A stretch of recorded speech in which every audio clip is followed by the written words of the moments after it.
మతిపోయింది భయ్య, నాకైతే బాగా నచ్చింది. అసలు ఫుల్ ఎంజాయ్ చేసిన, 10 times చూసిన భయ్య ట్రైలర్, 10 times చూసిన. అంత బాగుంది అన్నమాట. అసలు లుకింగ్ గానీ, స్టైల్ గానీ, ఎవ్రీథింగ్ అసలు ఎవ్వరు మ్యాచ్ చేయరు భయ్య. నిజంగా అల్లు అర్జున్ అంటే నిజంగా సింగిల్ హీరో భయ్య, అసలు అల్టిమేట్ నిజంగా. అసలు నేను ట్రైలర్ చూసినంత సేపు మాత్రం అసలు అల్లు అర్జున్ గారిని అలా చూసుకుంటూ ఉండిపోయిన భయ్య. నిజంగా అది అసలు ఆ లుకింగ్ చెప్పాల్సిన అవసరం లేదు భయ్య, ఎవరు ఎక్స్పెక్ట్ చేయలేరు.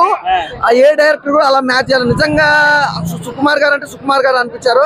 అసలు అలాంటి క్యారెక్టర్ చేయాలని ఖర్చు ఉండాలన్న. ఇప్పుడు చాలా మంది ఏంటంటే హీరోలు ఎలా ఉంటారంటే, కొంతమందికి అంటే అలాంటి గెటప్ మేము ఎందుకు వేయాలి, మాకేందని ఉంటారు. నిజంగా ఒక కమిట్మెంట్ ఉన్న హీరో అంటే తెలుగు ఇండస్ట్రీలో అల్లు అర్జున్ భయ్య. ఏ క్యారెక్టర్ అయినా కూడా అందులో పాతకపోతాడు అన్నమాట. అలా బాగుంది, చాలా డిఫరెంట్ గా. అంటే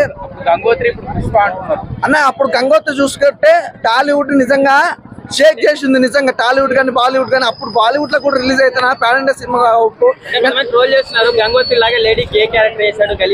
భయ్యా.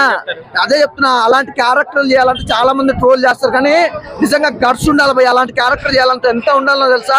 ఆ కట్టు, ఆ బొట్టు అనేది అందరు రాదు, అదొక దేవుడిచ్చిన వరం అనుకోవాలి. నిజంగా అల్లు అర్జున్ గారి యాక్టింగ్ అనుకోవాలి. కానీ సూపర్ భయ్య, పర్ఫెక్ట్. ఏంది అసలు పుష్ప 1 కంటే పుష్ప 2 అయితే ఎవరు ఎక్స్పెక్ట్ చేయడు భయ్య. నిజంగా చెప్తున్నా, సుకుమార్ గారు నిజంగా యాడ్సప్ సార్. నిజంగా 2000 కోట్లని కాదు భయ్య, కలెక్షన్ల గురించి అయితే మోమాట అవసరం లేదు. మంచి కలెక్షన్లు వస్తాయి, 2000 రావచ్చు, 4000 రావచ్చు. ఎందుకంటే ఆ సినిమా ప్రాణం పెట్టి చేస్తుంది సుకుమార్ గారు.